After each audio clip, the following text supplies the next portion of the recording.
All right, so last time we just introduced the sigma, right? And then talked about a couple properties, right? Remember sigma, you cannot multiply. I split the multiplication. Today we'll continue with the sum formula, okay? Each of the formula can be proved, but because of the time constraint, we are going to skip the proof, but I will show you how each one can, how to use it, okay? So for example, the first one is saying that if you take the sigma of a constant, you just take n times c, okay? So for example, right, we'll just make up a constant, I equal to 1, let's say n is 3 then, right? And then c is any constant, so let's say we choose it to be 5. So if you remember, we can write it out as an expanded form, right? For example, question F, right? If it looks like that, then you write it out as adding, right? Sigma means adding up. So can you please write out the expanded form for the one for the example we just made, okay? Okay, the internet is a little bit lagging.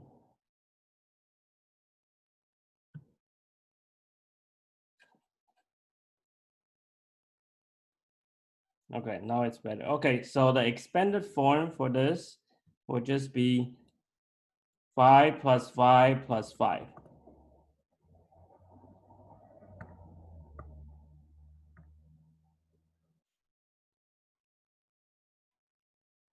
Okay, yeah, so the answer will just be 3 times 5, right? Because there are 3 5s, right? 3 times 5. So that's why there's this formula, n times c. So the n is the number above, c is the constant, right? So you multiply those two, it finds the answer, okay? So when you get a constant. So what formula does is to help you find the final answer, okay? The result of find the sum, okay? Formula finds the sum, okay? So without expanding it, we find the answer. So if the n is really large, right, it will take a long time to expand them all, right? Okay, so let's try the next one. Same thing, okay? We'll try with the example. So I equal 1, let's say we also do 3, and then I.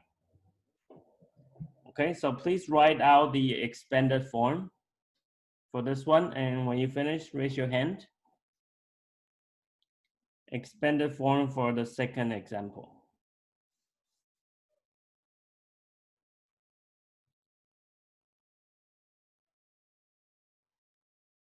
Okay, the homework was something like this, right? Pretty easy. So expanded form for this should be 1 plus 2 plus 3, right? You keep on adding one by one until it goes to the finish line, right? And then the total for this, it should equal to, that will be 6, right? Now on the right side, let's try with the formula. So formula says that all I need to do, right, to get the final sum is to take the n, which is the finished number, right, and plug into the formula. So n times n plus 1 over 2. In this case, n is 3, right? So we plug it in. 3 times 3 plus 1 over 2. So that's 4. 4 times 3 is 12. 12 divided by 2, right? It will also give you 6. Okay, so it shows that the formula works, right? But it's not really a proof. Okay, so let's try this one. I equal to 1, 2. We'll also try with 3 again. Okay, so n is 3 this time. But then the sigma is for I squared. So instead of 1, 2, 3, it will be 1 squared, 2 squared, 3 squared. All right, so Jeffy, what's the total then?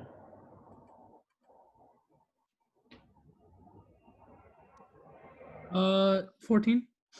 14, okay. So let's try it out with the formula. And Leon, how do we put it into the formula for this one? You plug in 3 to the n. Oh, how do I write it out? Oh, 3 bracket 3 plus 1 close bracket 2 times 3 plus 1 bracket Good. all over 6. Okay, what's 2 times 3 plus 1? 7. 7, yeah, okay. So I plug it in, divide by 6. So let's see what's that equal. 3 times 4 is 12.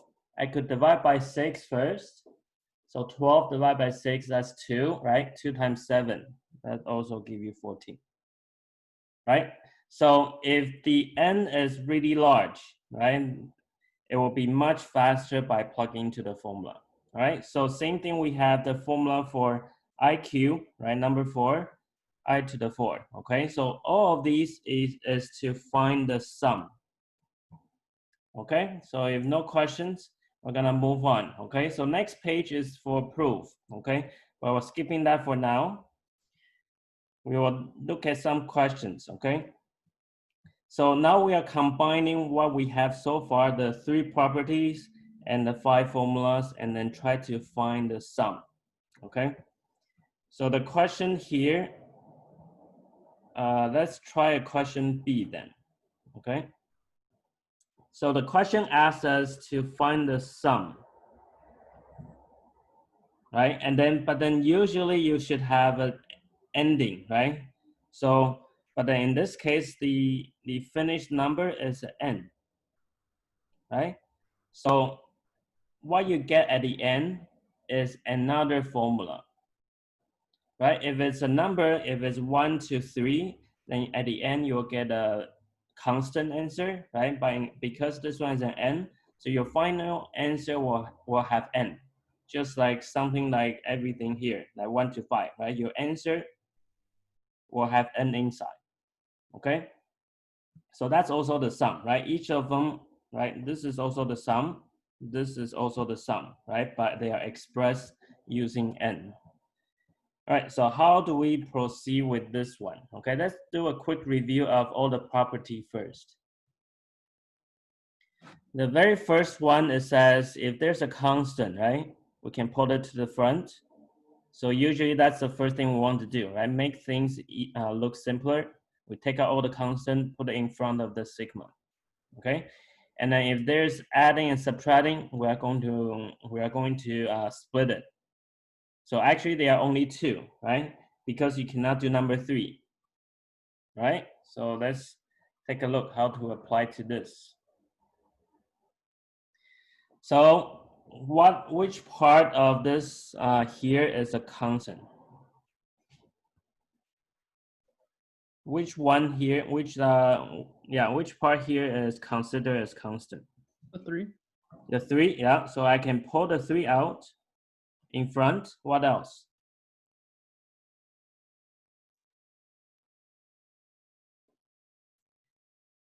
Or you can think of it, the only thing that's changing is the I, right? Because I, it goes from 1, 2, 3, 4, right? Keep rising. Oh, is it 3 over n cubed? Yes, okay, so n cubed will also be considered as a constant, okay? Even though it's a letter, right? But it's represent constant. So we'll pull it out, right? Put it at the front, right? Because 3 over n cubed is multiplying everything else, right? So multiplying, I can put it to the front. 1 to n, right? And then I 2i squared plus 1. All right, and then right now this part is multiplying, right? So I cannot split the sigma. So what we need to do is to make the multiply go away. So we'll expand the brackets. Okay, so there's no more multiplication. We'll keep the 3 over n at the front. Sigma 2i cubed plus I. Okay, stop me anytime if you fall behind, okay? And then now you have adding now, right? So we can proper 2 and split. And then at the same time, you see there's a constant again, right? Constant of 2. So while we are splitting the sigma, at the same time, we are going to pull out the constant to the front. Okay, so 3 over n cubed is just gonna wait outside for now. Sigma of the first term, right, with the 2 pulled out, and then sigma of the second term. Wait, Jason, Yeah, how come the 2 doesn't go outside the square bracket? because if I put the bracket, right, it should look like this, right, and initially, right? Oh, The, okay, yeah. the first pulling out is 3 over n cubed, right? But then the 2 is attached to the I square. Oh, okay. Yeah. Okay, thank you. Okay. Yeah, unless you expand everything at the very first step. Since we pull out 3 over n cubed, it's outside the first bracket. Right? And then, so let's write it like that. And it's more clear. Okay? And then now the point here is we isolated each of the I cube and the I, right? So in here you have I cube, and in here you have I. And the reason why we do that is because we get formulas to replace, right? I cube is this one, number 4, and then the I is the number 2, okay? So you can flip back and forth. I think after a couple questions, then you will remember the formula. Okay, right now they look very complicated, right? Especially number 5, right? Really long. Okay, so for I cube, right? I will keep the bracket there. And then 2, I cube will become n plus 1 over 2 squared. Plus, now for the I is n plus 1 over 2. Any questions so far? Okay, so this Sir? is your sum. Yeah. Oh, I was gonna ask, do we factor out? You don't need to. Okay, later we'll talk about how to simplify this thing. Okay, Okay. but right now your job is just try to get to everything in terms of n, and that's all you need to do. Okay, so far. Okay, so what does this answer mean? Okay, let's test it out, right? So you understand what you're doing. So let's say I want to find sigma of I equal to 1 to 2, okay? It will be easier, 1 to 2. So it will be 3i, right? This is, I'm testing if the formula works, okay? Just like the way we tested before. So 1 will be, so in this case, n is 2, right? So at the bottom, I should write 2 cubed, right? 2 cubed. So I start with I equal to 1, right? So it will be 3 times 1, 2 times 1 plus 1 over 8. 2 cubed is 8, right? That's the first term. Plus, second term will be I equal to 2, right? So 3 times 2, 2 times 4, because I square is 4, right? Plus 1 over 8. Okay? So you can type into calculator or calculate one by one. Okay, I think this is not too hard to do it by hand. Okay, so that will be 3 times it by 3 over 8, right? Plus 6 times it by, that's a 9 over 8. Now over 8 plus 54 over 8. And then add it up will be 63. Okay, so even though it's only 2, right?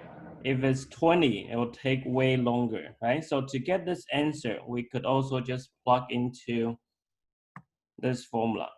So this is what it's doing, okay? You can plug the 2 into the formula that you just found, and then you should get the same answer. Okay? So just to help you understand what's that for, all right? So now I would like you to try the question on the next page, okay? It's looking a little bit different, right? It has an extra limit. So what I would like you to do is to ignore the limit for now. For each line, you just copy down the limit, okay? And then we'll talk about what to do with the limit once you make everything in terms of n, okay? So I'll let you try this one. You follow the steps that we did, okay? First, you pulled out the constant in front of the sigma, and then try to make everything into add and subtract, get rid of all the brackets, right? And then start splitting the sigma.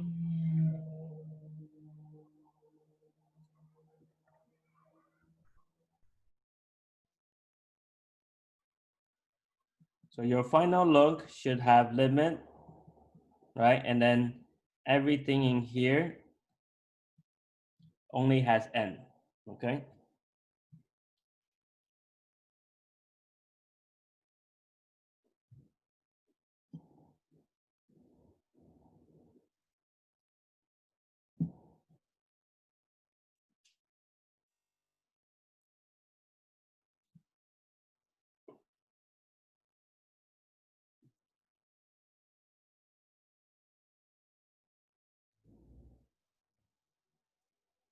Does anyone have questions? How to start?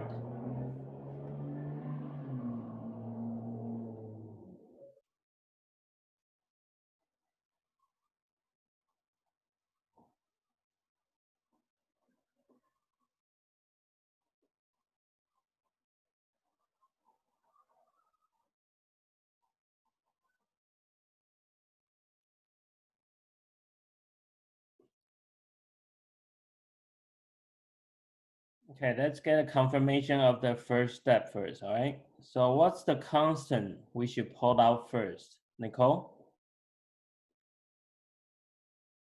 Which constant should we pull out first?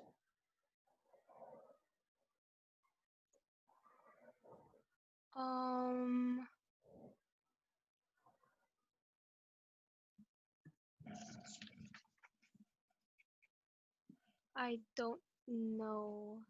We'll take a look at the last example, right?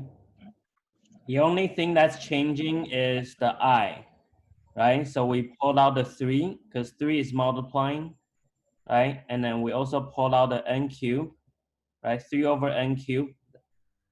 N is also constant, right? What we are using is our property number 1. If there's a constant multiplying by anything else, right, we can put it at the front. So what's multiplying? Which constant is multiplying?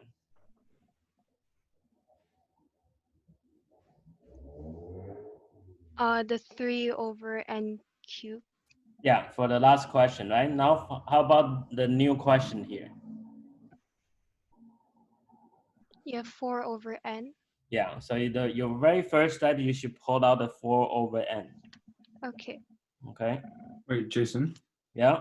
What's how do I do sigma thingy of a constant? Okay, so you look at the formula. Which formula has sigma of constant? Oh, I see it. Sorry, I didn't see that till now. That's okay. Yeah, it's new, right? Yeah. Now you remember.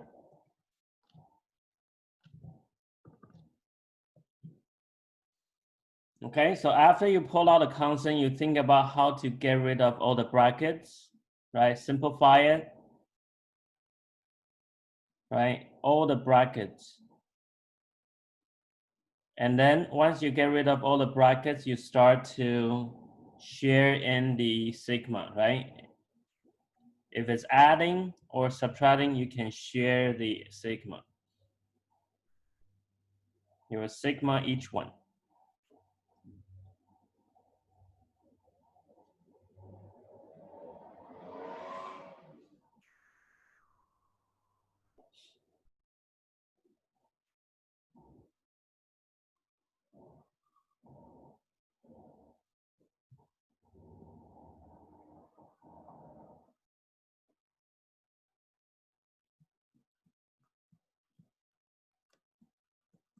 Okay, now I would like to know your second step after pulled out the constant.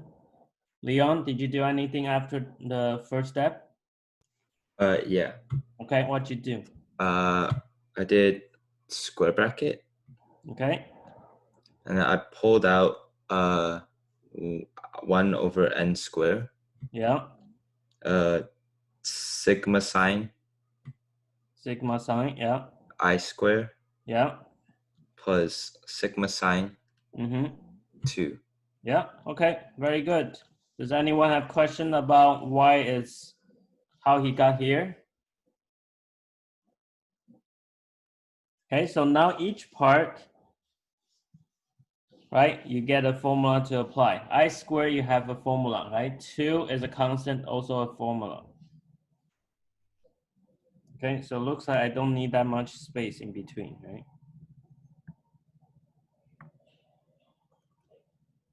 Okay, please raise your hand if you get the result. Okay, everything in terms of n. Do we have to simplify it? No, no, don't simplify it.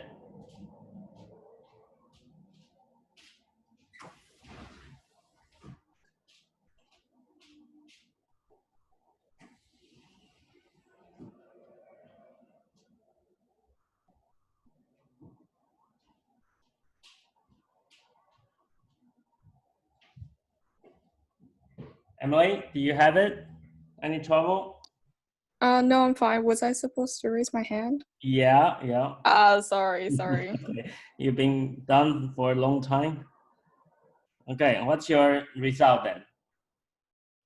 I have in brackets, outside of it, I have 4n, and then in brackets I have n times n plus 1 times 2n plus 1 all over 6n squared. N times Plus- n plus 1 times 2n plus 1 over I have 6n squared 6n squared, okay? And then plus 2n, plus 2n, okay? close bracket, yeah. Yep.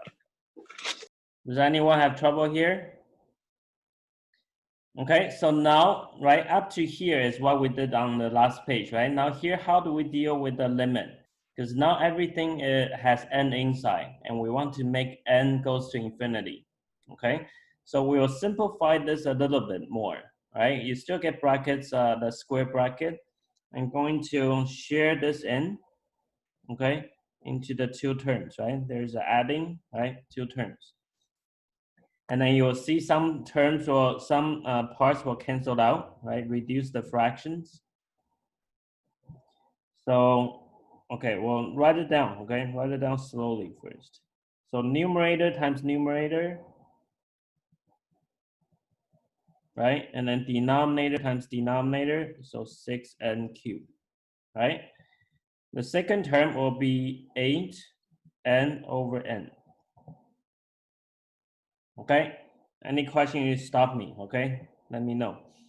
And then we can start canceling some of the things, right? N divided by n, I can cancel it out. One of the n on the top can make the bottom square, okay? Now you can see that the numerator, right, has two brackets. So if you expand it, it's also like n squared, right? And denominator is also n squared. So they both have the same degree. So what I'm going to do is to split and pair them up, okay? The constant on the top, the 4, is going to pair with the 6, okay? I'm splitting up the fraction. So each of the variable will pair with one of the variable at the bottom, okay? I'm just rewriting it. It's still the same as before. Okay, and then plus 8. Does anyone have question about how I get here? Okay, I'm just splitting up the fraction, writing 3 different fractions, okay? But it's still the same meaning. So now the point of doing this is for us to take limit more easily, right? So just imagine, or you can check your chapter 1 about limits, how to find limit infinity, right? And the ways that we learned was to multiply by 1 over n to the highest degree, right? But then that would take too long. Here we could just sort of imagine what happens when n gets very big. Okay, so if n is like 1 million, for let's say for this one, for the green one, right? The top will be 1 million plus 1, divide by 1 million, right? So the plus 1 is, you can ignore, right? Too small. So when you divide them, it will just get close to 1. Okay? So the part that's adding on to the big amount, it doesn't really count as much, right? It doesn't weight as much. And then for the second part, it will get close to what? 2? 2, yeah, okay? The top will be double, right? And added by 1, right? So when you divide, it's almost 2. So at the end, it will be 4 over 6 times it by 1 times it by 2 plus 8. Okay, so that's like, what's that? That will be 8 over 6, 4 over 3 plus 8. So add it up, 9 and 1/3. Okay, any questions so far? So we can evaluate the limits now, okay, by building it. So we are doing the homework, right? You got to double check, look at the step, how we did this one, okay? And what's the point of finding this, right? This seems like it's some random weird questions, but in fact, it has meaning connected to the area, okay? So which is gonna be on the next page now, okay? We're starting to connect this. So this is like a technique, okay? How to do this first, and then later when you see this, you know how to do it, okay? Any questions? So let's take a look at next page. So here we have a new concept called area under the curve. And another one is called definite integral, okay? 2 big words, right? One is area under curve. The other one is called the definite integral. So to find the area under a curve, we need to use rectangle to help us, okay? So the title, it says, approximate using n number of rectangle. So this method is called the Riemann sum, okay? So you will hear that a lot in the textbook, okay? So they will say, please use the Riemann sum to approximate the area, okay? So that's what it means. You have to break it down into rectangles. So let's look at the sentence in the box, okay? It is easy to find areas of rectangles, triangles, and trapezoid, right? Because we get formulas. And those are all having straight edges, right? However, it's not easy to find area of a region with curved sides. So in this section, we'll learn the procedures to find area under the curve, such as this one, right? This looks like a trapezoid, right? But not quite, right? If I connect the line here, then that's a trapezoid, right? But this one is smaller than the trapezoid area. So the idea here is we are going to choose partition point. Partition means separating, okay? Separating points of xi star. So you can choose the separating points that, based on your choice, right? You can choose it, or the question choose it for you. You can choose it to be the left side, right side, or middle. Okay, we'll explain what that means. And then by choosing different options, we will cut the area into n rectangles. So second step is to cut into n rectangles. And then we will make n, which is number of rectangles, to go to infinity. Okay, so think about this one. If I make rectangle here, right? I have a lot of rectangles and I add them all up, right? First rectangle added with next rectangle, right? The area will be close to the area under the curve. Now, if I make the rectangle infinite number amount, right? Then each rectangle is like a thin, very thin lines, right? Hairlines. So it's almost like the area underneath. If it goes to infinity, right? Then you will say the limit will be the area under the curve. So that's the idea, okay? We sum rectangles and then make it into infinite. Any questions so far? Okay, that's our plan, okay? To find the area. So here I will show you how to do the each side, okay? How the formula will look differently, okay? So we have the R. R is representing rectangle, okay? Rectangle 1, rectangle 2, right? And then dot, dot, dot, rectangle n.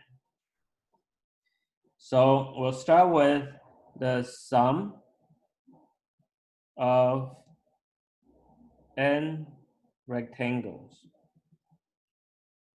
rectangle area. Okay, so we'll start with this one. So equal to R1 plus R2 plus dot, dot, dot, R n minus 1, right, means the last one before the last. That sounds weird. The rectangle before the last, right, plus Rn, right, the last rectangle. And to find the area of rectangle, how do we do that? Joan, how do we find area of rectangles?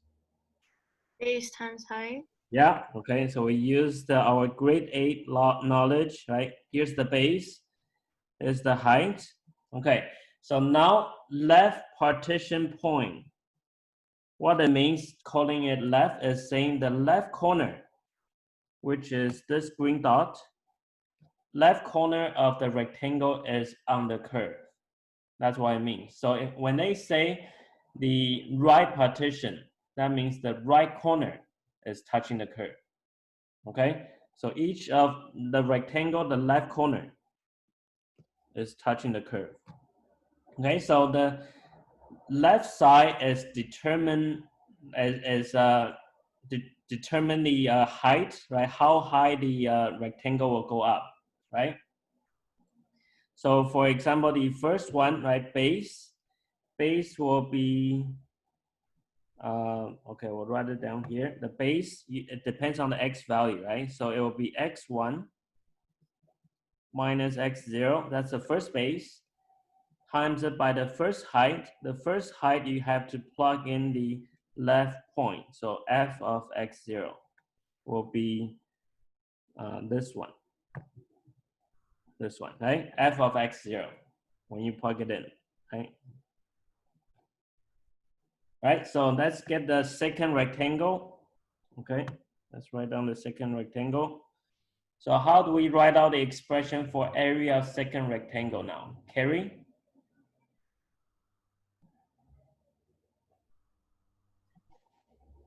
Would it be x squared, like the bottom two, and then subtract? X, yeah. Yeah, and then subtract x1. Yeah. Times f of x1. Yeah, very good. Okay, we are using the left side of the rectangle to find the height, right? Left corner, left point. Okay, that's why it's called the left partition. All the x values here, right? These ones, these are called partition points. Okay, partition points. Okay, and we are choosing the left one. Okay, left side. So of course, if you use the right side, then the first right side will be the x1. Okay, and then plus dot dot dot, right? R of rectangle of n minus 1, right? The second last rectangle. How do we write that out? Emily, you want to try?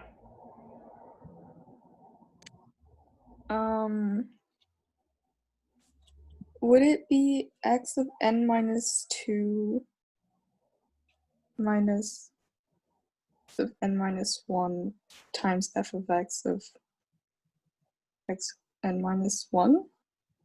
Okay, would it be like that? I guess, yeah. Anyone disagree or agree? Can it be x n minus 1 minus x n minus 2? What do you think? How many of you? I got it Jeffy's way, like the x and Right. n. Because it should be the larger number. Okay, what you can do, right? If you don't want to take a chance, right? This is kind of like guessing here, right? So you can look at what's the pattern before. For rectangle 1, you will start with 1, right? Rectangle 2, it will be x2 to subtract, right? Use that as a template, right? To see what happens. So if it's n minus 1, you will start with n minus 1, okay? So instead of taking a chance, right, we look at the examples before. So it'll be n minus 1 minus the previous one, so n minus 2. And then for the thing inside, right, if it's 1, right, look at the green. If it's a rectangle 1, it will be f of 0, right? Rectangle 2, it will be x1, so it'll be 1 less, right? So inside it should be x n minus 2. Right? 1 less than the n minus 1. Any questions so far? Okay, let's try one more. Okay, plus. What's the last one then? Dion? It would be x of n would be minus x of n minus 1 multiplied by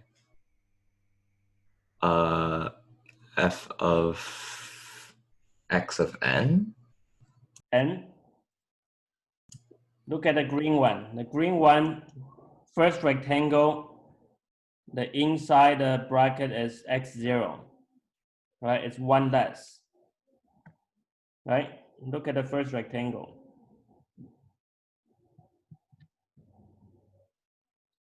Rectangle 1, inside will be f of x0. Rectangle 2, f of x1. So rectangle n, it should be f of xn minus 1, right? Okay, should be 1 less. Okay, so this represents the sum of n rectangle area. And then we want to, because we're adding up, right? So we'll just write A, okay, and then we can write it as sigma, okay, sigma, and then I equal to, let's start I with 1, okay, to count the rectangle. First rectangle, we want to add a rectangle from the first one until the nth one, right? There are n rectangles. So if I starts from 1, okay, we'll start with the height, okay? Height will be easier, or the f of something. So our first height is x of 0, right? F of x0. So it'll be xi minus 1. Okay? And then our first base is xi minus xi minus 1. Does anyone have questions about this? How we get here? Wait, when we know when we use n and when we use I. I is changing, right? Oh, okay. N is fixed. Okay. Yeah, n is a constant. So if they say n is 7, that means there are 7 rectangles. Okay, okay. But then I always start from 1 and then 2, 3, 4, 5, 6, 7, right? It keep on changing. Oh, okay. Yeah, I see. Yeah. Yeah, okay. So instead of writing so many, right, the dot, dot, dot, right? Instead of writing the second line, right, with a lot of brackets, this symbol here, the sigma, represents this whole thing. Okay, it's a much shorter way, a more efficient way to talk about the same thing, right? So this expression represents the sum of n rectangle area. Okay, so I would like you to try, okay? Try with the right hand side, okay? there's a little bit more, leave some space at the bottom. There's one more line I want to fill in later, okay? So, but I want you to try see if you can get the formula for the right partition point now, all right? Do the same thing. Start with R1, R2, and then try to write out the expansion, right? And then see if there's any difference, okay, to your final formula. The sigma, I still want to start with I equal 1 to n, okay? And then the thing inside will be a bit different. So once you get there, please raise your hand, okay? Or if you get stuck, okay, also raise your hand, right? So we know we can go over it.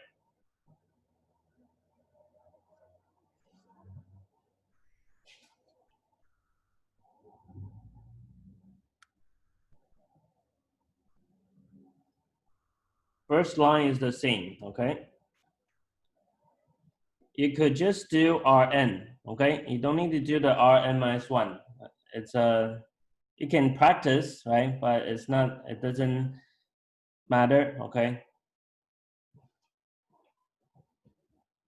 Wait, Jason, I have a question. Yep. For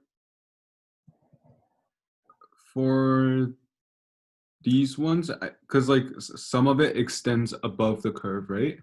Yeah. Wait, so the partition points instead of on the left side, it's on the right side this time, right? Yes, yes. Oh, okay, never mind. Thank you. Right?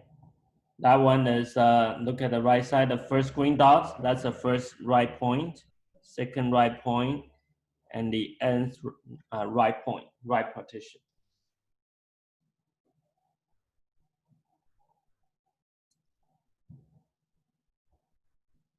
So your first height will be this red line.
Okay, I'll write out the first rectangle, okay, and you can double check with your expression. Okay, if you finish, please raise your hand. Base times height. So the first height, you will be using the right side, right? And then second height, second base, second height,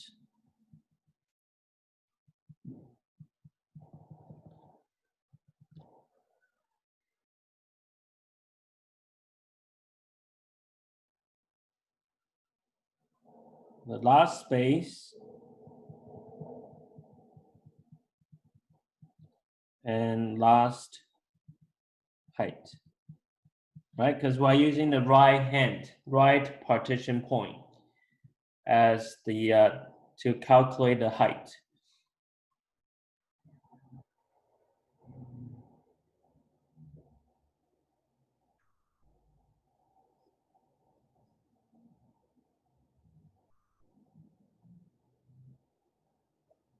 Okay, please raise your hand, okay, if you finished. Okay, Joan, what do you have? So I got F bracket XI close bracket, and then bracket xi minus xi minus 1. Yeah, okay. So that will be the expression, right? For the right-hand point, right partition. Okay, now one more thing I want to mention here is if they give you the partition point, right? They will say, okay, please use these partition point to find a rectangle, for example, like the next page, right? They give you partition points here. And then, so you will be using this formula because maybe the partition point, they are not equally spaced out, right? So each base might be different. So you need to calculate each base separately, right? Some rectangle is wider, some rectangle are more narrow, right? But if they are all equally spaced out, right? Every base are the same, then we will just use the same symbol for all the base, okay? So this formula will now look like this then. So instead of xi minus 1, I will just call that delta xi. It means the ith rectangle base, right? So if I equal to 1, right, delta x1, that means it's the base for rectangle 1. Okay? I equal to 2, then delta x2, it means the base for rectangle 2. Okay? So this is a more general, right? But you only use this one if all the base are the same. Okay? So let's also write the same thing for this one.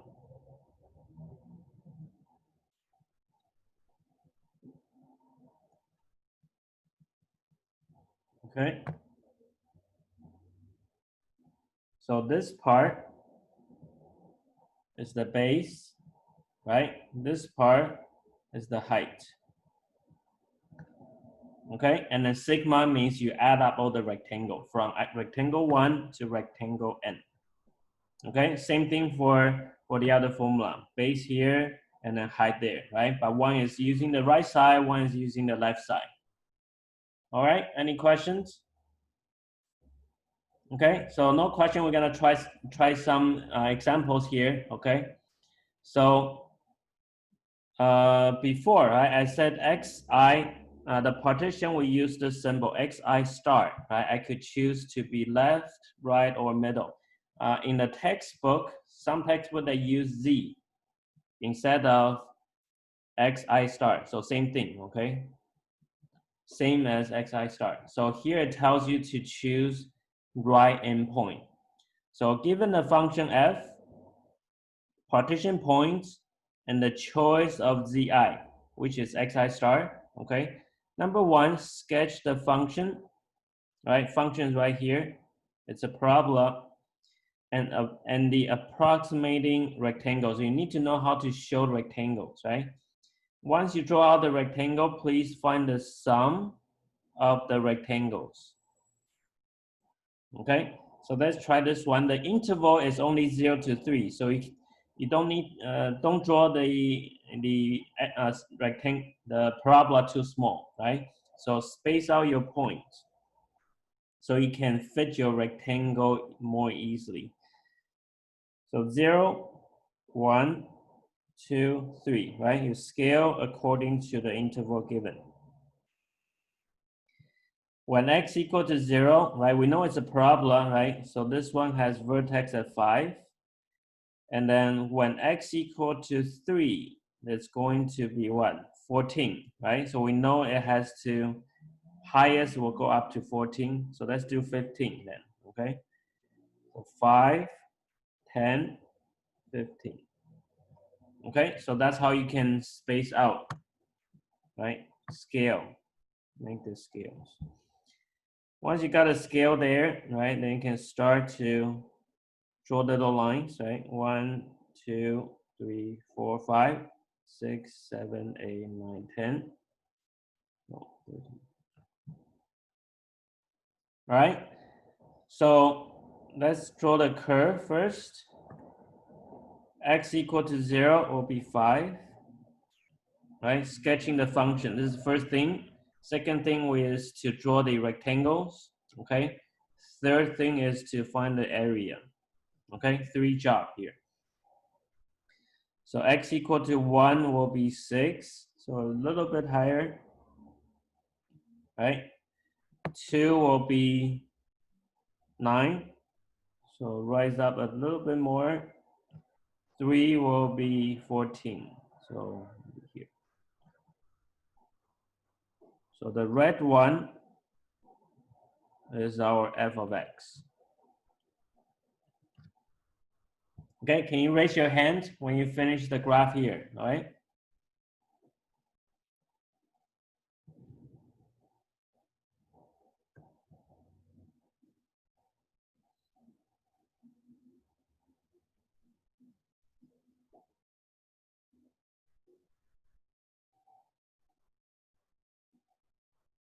Joan and Nicole, almost done, the graph here, just the function.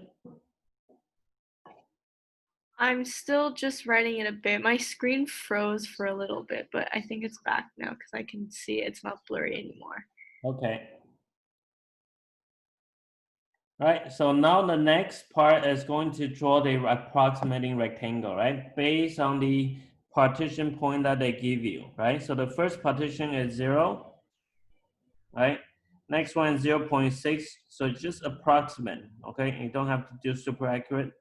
So 0, 0.6, you have 1.2 will be the next one, right? 1.6, so 1 here.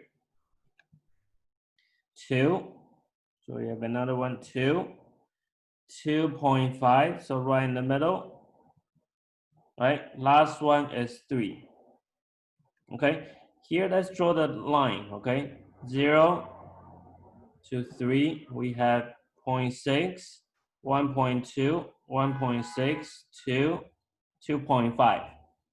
So total how many? 1, 2, 3, 4, 5, 6, 7. 7 points, right? 7 points. How many rectangles then? 6. Yeah, there will be 6, right? It's just like you have 5 fingers and you got 4 spaces in the middle, right? Look at your hands, okay? So the first one, now we want the right end point, right? Right side to be the height, right? So this is the first right, the check mark, right? 2, 3, 4, 5, 6, right? You get 6 rectangle. So the first right will be at 0.6. So you go from there and go all the way up. That will be the height of your rectangle. And then you go across to the left and then shade it in. Make sense? Okay, so that's our rectangle 1. So please go on, finish all the rectangle. Total, you should get 6 of them. When you finish drawing, please raise your hand. Use a ruler.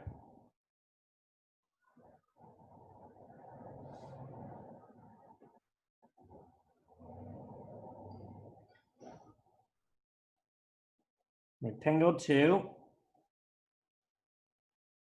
right? Will be here.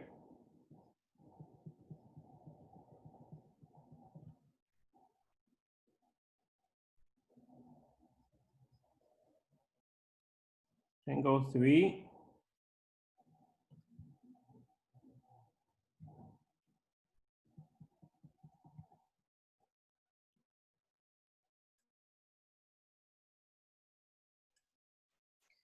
Four,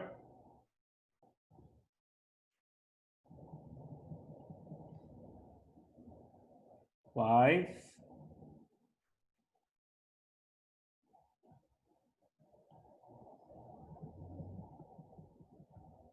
and finally 6.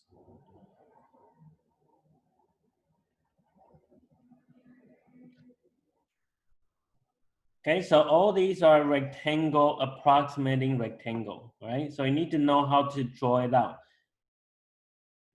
Okay, when you finish drawing, please raise your hand.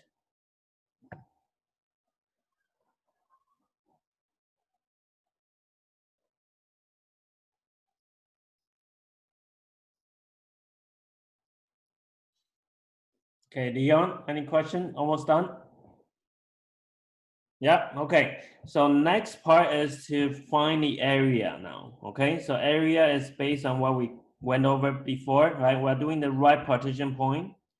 So you start by writing out the formula. And because the partition point, they chose it for you, right? Sometimes wide, sometimes smaller, right? So you'll be using the first one, right? Second one is for all the base are the same width. Okay, so I'll be using the first one. So A equals sigma. Wait, I- sorry. Can you repeat the thing you just said about they're always the same base? Yeah, same base. If Mhm. always the same base, every rectangle has the same base, then you use the second formula, Oh, okay, okay. right?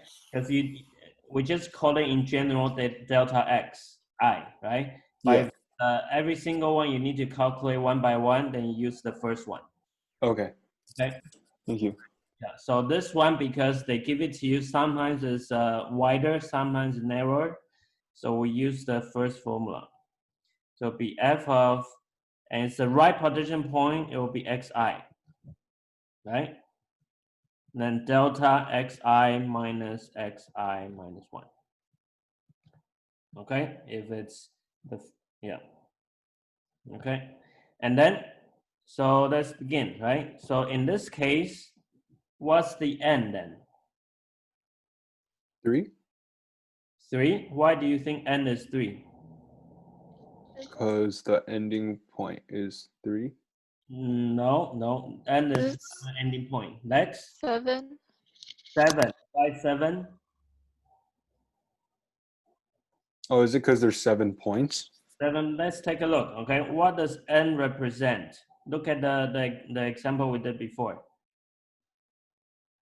What do you think n represents? Maybe we should write it down. Oh, number of rectangles. Yes, okay, like over here, R1, R2, right, until Rn. So n is number of rectangles. Okay, so in this case, it should be 6. Okay, n is 6. We want to add up 6 rectangles. F of xi, right? Our, okay, okay, we'll just write it again. Okay. All right, and then we plug it in. Okay, so the first one will be f of x1. Our x1, x0 will be this one, x1 will be here, x2, right, x3, x4, x5, x6, right, total 7 points. So x1, right, look at how we set up before, right? Your very first one, you call it x0, and then x1, x2, okay? Same with the left partition, the setup is the same, okay? So let's go to here. First one will be f of 0.6, right? And then the base, the first base is here. So that will be 0.6 minus 0. We can do that in the head. So 0.6. Okay, I'll do one more. The second height is using x2, right? F of x2, and x2 will be 1.2. And then the base for that rectangle, second rectangle, right? The red jump, right? Then that's the gap between 0.6 and 1.2, so that's 1.2. Okay, you can continue, write them all out, okay? Total 6 of them.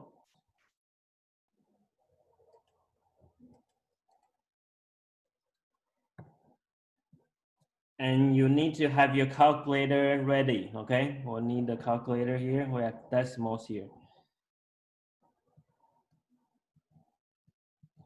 1, 2, 3, 4,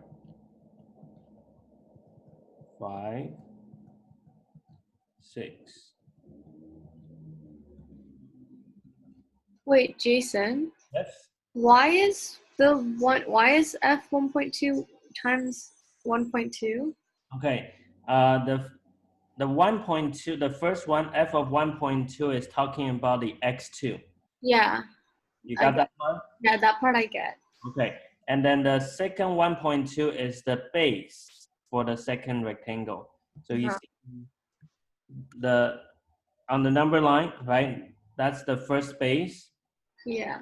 Then this is the second base. So the second base is between 0.6 to 1.2. Right. So how big is that gap? Isn't it 0.6? 0.6, yeah, 0.6. Sorry. Yeah, I got confused because I was like, I thought it was 0.6, but it was 1.2. That got Sorry about that. Okay. Okay, that I get it now. I was just double Okay. checking. I hope no one's copying the mistake here. Okay, thanks for pointing that out. Okay, and then next one, right? So all these are base, right?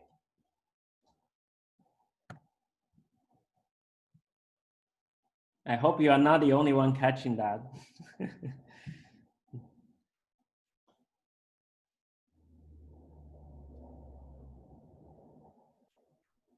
Okay, Emily, can you tell me the third one, the third rectangle, f of? 1.6 times 0.4. Yeah. Okay, Jeffy, next one. F of 2 and 0.4. Yeah. Okay, and then Carrie, the fifth one. F of 2.5 and 0.5. Yeah. Okay, Leon, last one. 3 f of 3 and 0.5. Yep, very good. Okay, now to find their answer, you plug it into the function, right, to get the height. So for example, the f of 0.6, so 0.6 squared plus 5, so 5.6, 5.36 times 0.6. Okay, I'm just gonna get the area now, okay? So times it by 0.6.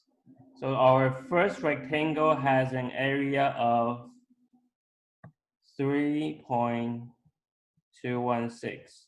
Okay, so you will have 6 areas.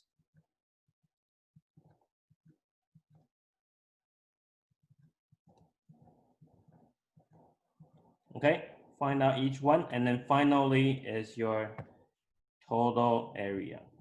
Okay, so this is called Riemann sum. So once you get the final area, please raise your hand. Be careful when you're punching into the calculator, okay? Better to write out each area first, okay, before you're adding up.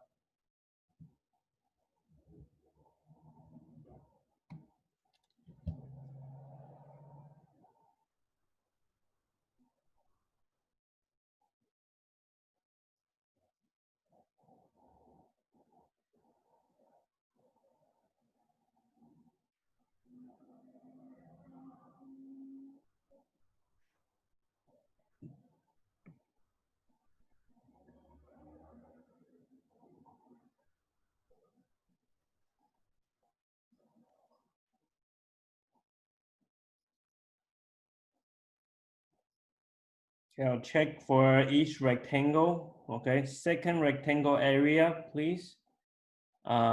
Lex, what's your second rectangle area? 3.864. Okay, thank you.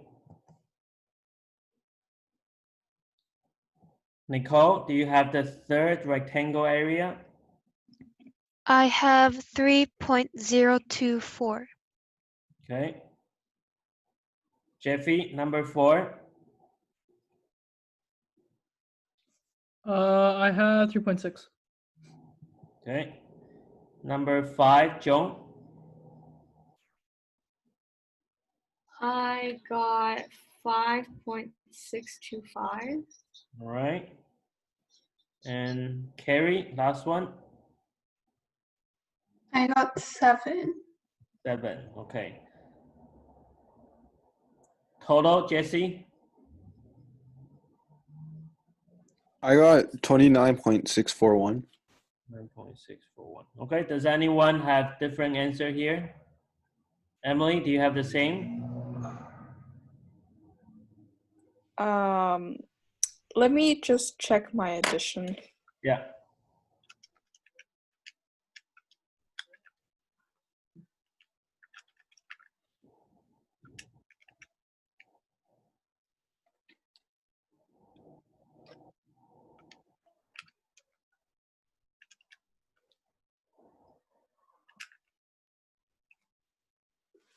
Okay, let me check again.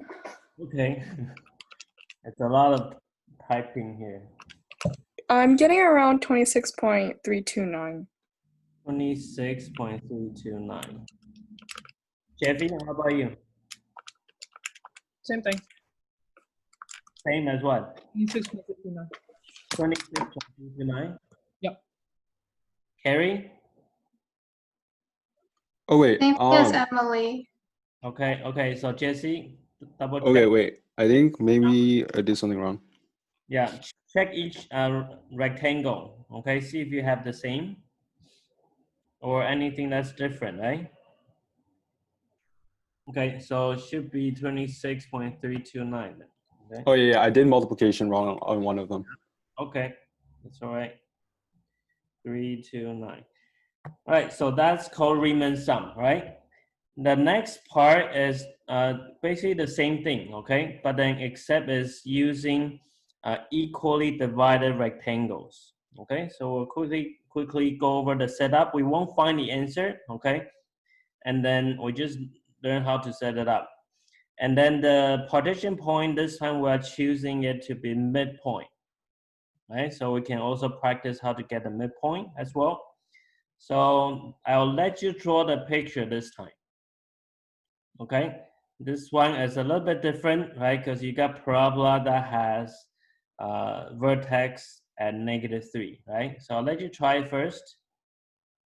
And the interval is from -2 to 4. Make sure you space out properly. So if you finish drawing the rectangles, you can raise your hand, okay?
And 4 will be really tall.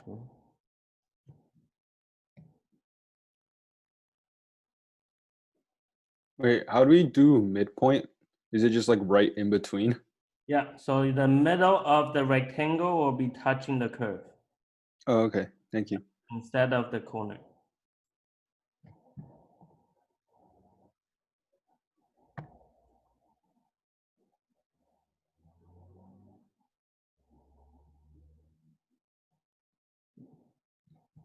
Okay, so we want to divide into 5 rectangles, right? So that means we need to have 6 points, right? 6 points, 5 rectangles.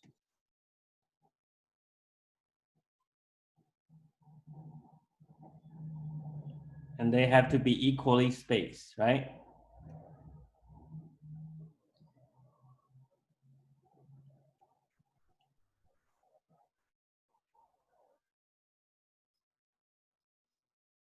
So we need to know where the partition points are. How do we get the first partition point?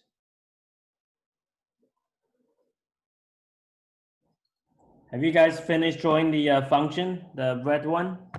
Can you raise your hand? Yeah. Okay. Let's talk about the partition points first, right? Because you need to get the partition points so that you can figure out where the rectangle goes. How do we find the first the x1, right? This is x0, x1. How do we get x1? Is it like the next point plus the last point divided by 2? Say that one more time. Like, so x1 minus x0 divided by 2? Because that's in between, right? Yeah, x. Well, it finds the distance. If you do divide x1 minus x0 divided by 2, it finds the distance between that. But then you need to add it because we are looking for coordinate, right? So you need to add it to x0 again. But it will be easier if you just get the average. Okay, finding the midpoint is the same as finding midpoint. Let's write it here. It will be x, for example, the first midpoint will be x1 plus x0 divided by 2, right? It's the average between the two values. But then we need to know where the x1 is, right? How do we get x1?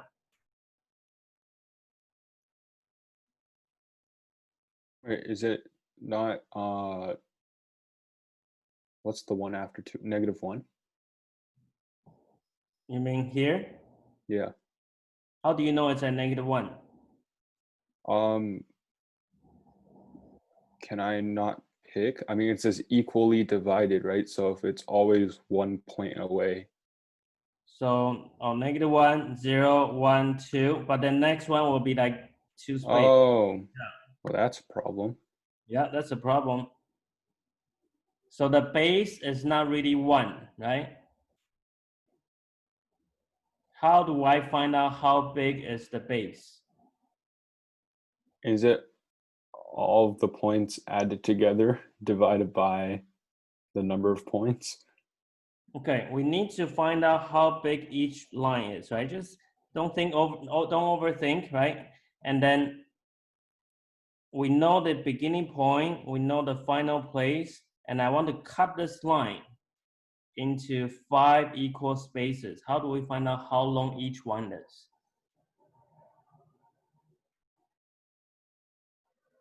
Each one is called the delta x, right? The base. Wait, I don't know like how to say it, but like I know what I did. What do you do? Like, because like -2 is still 2 points away from 0, right? Yeah. Like, so like you disregard the negative. Yeah. And then you like add like the jump it takes from each point to get the 4. Yeah. So I did like 4 plus 2 Okay, so that would be 6. divided by 5 because I jumped 5 times. It's 6 apart, right? Oh, what? But I only jumped 5 times, right? 1, 2, 3, 4, 5. I only jumped 5 times, so Yeah. there's 5 rectangles. Yeah, 5 rectangle. So, but the length of the whole thing from -2 to 4 is 6. Yeah. Just take the difference and then divide it by 5.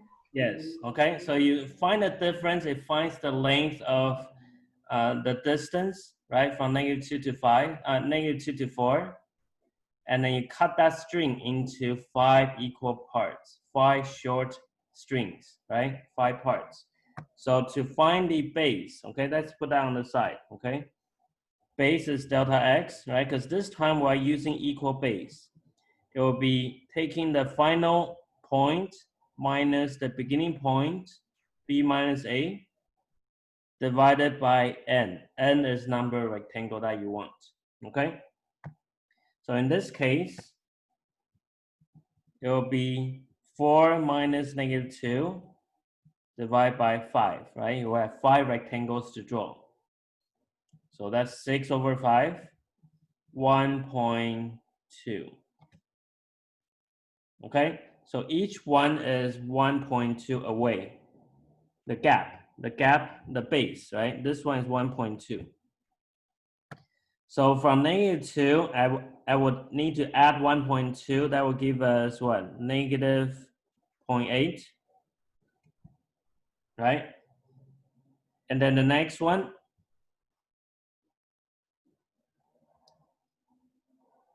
where is the next one then? Leon? 0.4. 0.4. Okay. Add a 1.2, so 1.6, 2.8, and then 4, right? So it connects nicely. And then the partition point is going to be the midpoint of each one. All the green dots, those are your partition points. So the middle of each base, okay? So it's like the distance will be like 0.6, right? Because the whole base is 1.2, so middle is like 0.6 to each end, right? So the first partition will be at -1.4. So that will be here. We're looking at the graph now, okay? So since it's there, then when you try to get the height, you go down, then the point is down here. So the rectangle will be underneath. Goes up to -0.8, so somewhere here. So this is your first rectangle. Quite confusing, right? Okay, so Wait, how come it's like upside down now? yeah, because the height goes under, right? The height depends on where the graph is. Yeah. Because when you want to find the height, you want to plug in, right? F of something. So when you plug in F of -1.4, the first partition point, -1.4, that one will give you a negative value. That's why it goes down. Oh. Oh, Okay? that's Because funny. it's, So can it switch sides in the middle of the thing? yeah, it will, if the graph goes up, right, then the rectangle will be going up. Oh, okay. Right? Let's do another one, okay? So the next partition point will be 1.6 more than the -0.8. So this one will be -0.2. Okay? So -0.2 will be here. And the y value is still under the x-axis, right? So this is going to be the height. We will draw that. And then the right side, the x2, is at 0.4. So you have to go all the way to 0.4. That's there. Right? So that's your second rectangle. Okay, so it's the middle point of each rectangle touches the curve, right? Part of the rectangle is outside the curve, part of it is inside the curve, right? Different from the other one, right? Okay, so you have 3 more, right? 3 more rectangle to try. I'll let you finish the other 3 rectangle by yourself. Okay, so please raise your hand when you finish drawing.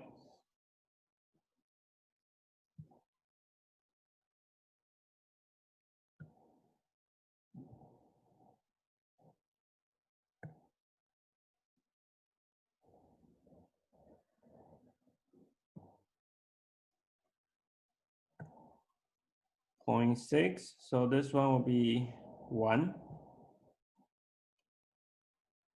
2.2, 3.4. Wait, how did you get midpoint is 1? Uh, Sorry. you Yeah. average, right? Yeah. Or you can add 0.6. Okay, either way.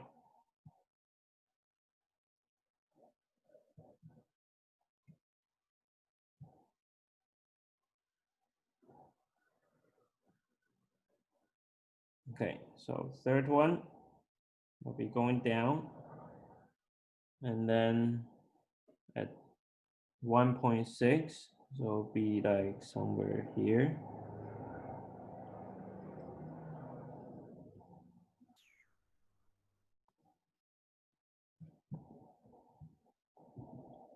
Okay, rectangle number 3 is there. Wait, Jason. Yeah. But like, when you get to 2, isn't it like positive? Yeah, so the rectangle will be going upwards. 2.2. Oh yeah. Oh, okay, never mind. Yeah, sorry. Okay. Thank you. So for 2.2, will be somewhere here. And then the y value is up positive, right? So that means the rectangle is gonna stick up, right? To the positive side. And then the ending place is at 2.8.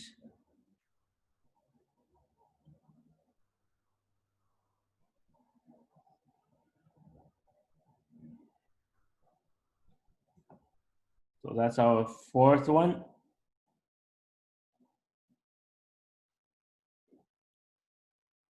Okay, and then final one is at 3.4. And that one is here.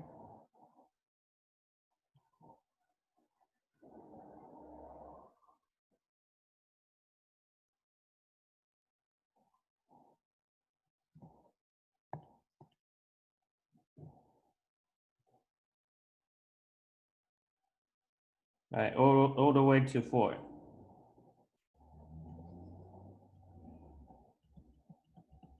Okay, so the middle of the rectangle crosses right on the middle point of the rectangle is on the function. Okay, so the line goes through, the red line goes through the midpoint of the rectangle.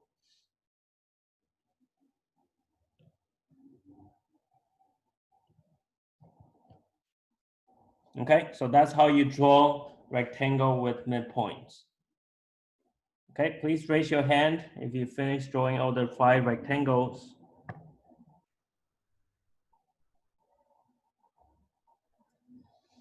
And then we'll set it up, okay? We won't calculate the area, right? We'll just set up the calculation here, okay? I equal to 1 to 5, right? We have 5 rectangles.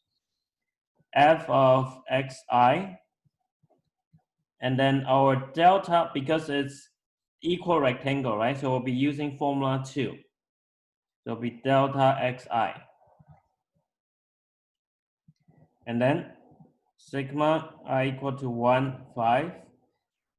And then f of xi. Delta xi is 1.2. Now, if you remember from our first property, right? If there's a constant, we can pull the constant to the front, right? 1.5 can go to the front now. Sorry, 1.2.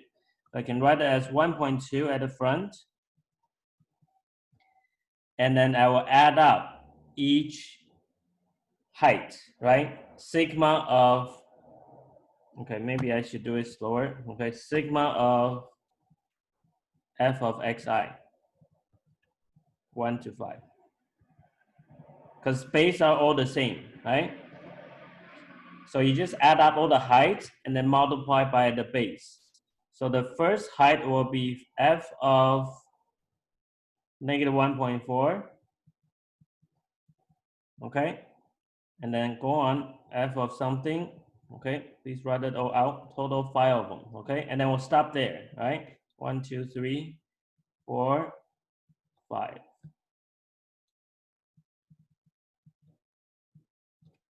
And that will give you final answer. Okay, so please fill in all the blank and raise your hand if you finished.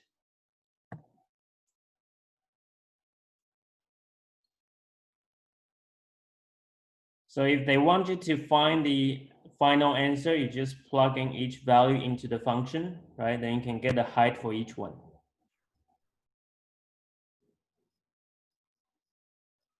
Any question here, right?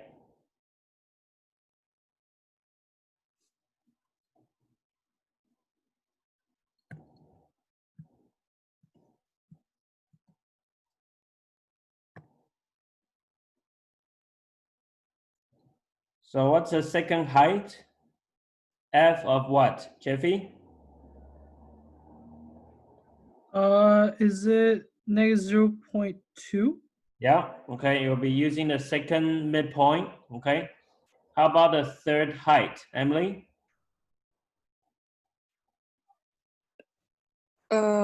Sorry, I was doing the calculations. What? You don't need to -1? Which one? -1? No, not -1. The third midpoint. Look at the number line, right? Which point is the third? Oh, sorry, it's 1. Sorry, Yeah. sorry. Right? You just write f of 1. And then the fourth one, Joan? 2.2. Yeah. And Leon, last one? I got 3.4. Yeah, okay. And then if they want you to find answer, then you plug each one, okay? And then type everything in the calculator, add them all up, times it by 1.2, okay? Then that will give you the area, all right? So let's take a break now, okay? And I'll see you guys at 6:45, okay? Thank you. Yeah, Thank you're you. welcome. Bye-bye.